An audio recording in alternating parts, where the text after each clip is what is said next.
Today we're going to read a book called The Rainbow Goblins. Let's begin. Once there was a land that lived in fear of 7 goblins. They were called the Rainbow Goblins, and each had his own color, which was also his name. Red, orange, yellow, green, blue, indigo, and violet. Yellow, being the craftiest, was their chief. The goblins lived on color. They prowled the valleys and climbed the highest mountains looking for rainbows, and when they found one, they caught it in their lassos, sucked the colors out of it, and filled their bellies with its bright liquid. Only one place in the land had never known goblin fear, a hidden valley called the Valley of the Rainbow, where the great arches of colors were born. There, the animals still lived in paradise. But the Rainbow Goblins had heard tales of this valley, and their mouths watered whenever they thought of the feast that was awaiting them there. And so they gathered up their lassos and their pails and set off. With great effort, the goblins made their way over the jagged piles of rock that guarded the entrance. When the climbing became difficult, Yellow roared, "Don't lose heart, comrades! Think of the delicious colors ahead." The sun had almost set by the time they reached their goal, the very meadow where the rainbow sprang to life. Immediately beneath the rainbow they found a cave. "We'll spend the night here," the yellow goblin commanded. When the moon rose and saw them warming themselves around the fire they had lit, it shouted out an alarm. "The rainbow goblins are in the valley." The trees and the bushes took up the cry, and the flowers and the grasses and the animals and the waters passed it on, and by midnight the evil tidings had spread throughout the valley. The goblins could hardly contain their excitement.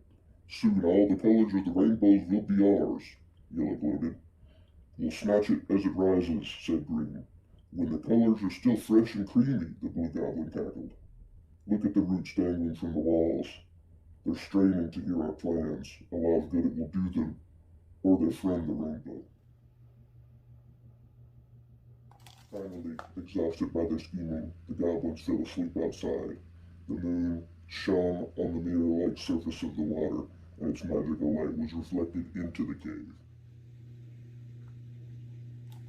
Then all 7 goblins had a wonderful dream, the same wonderful dream about the paradise of Rainbow Land, where all you had to do was lie on your back and open your mouth, and the most succulent colors dripped down your throat.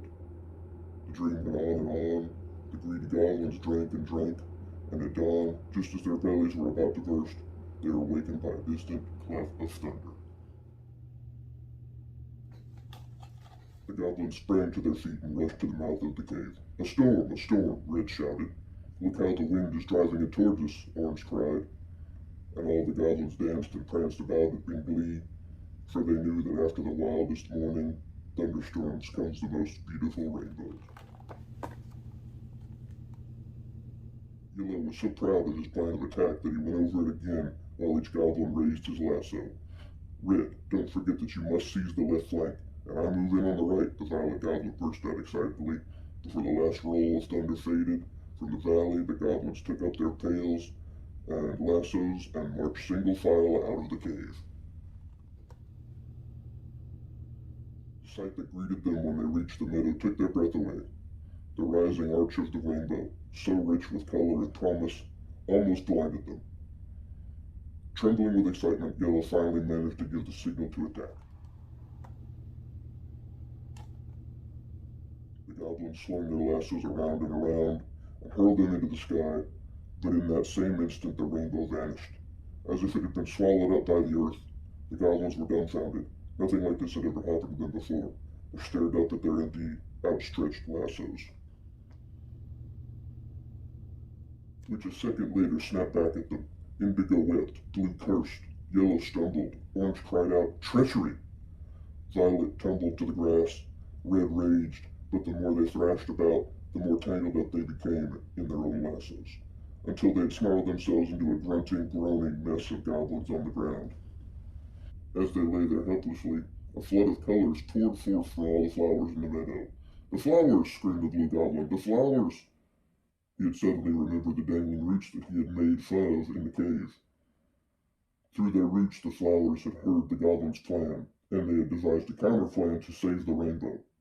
The moment the attack was launched, the flowers had drained the colors of the rainbow into their petals, and as soon as the goblins became ensnarled in their own lassos, the petals had let loose the deluge.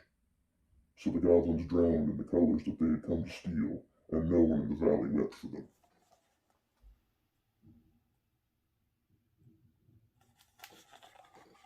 The rainbow itself was reborn more magnificently than ever.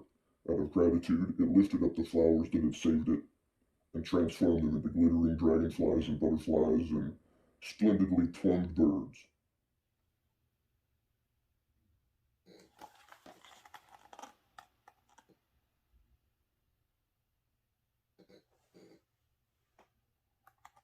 But since that time, the rainbow has become more cautious.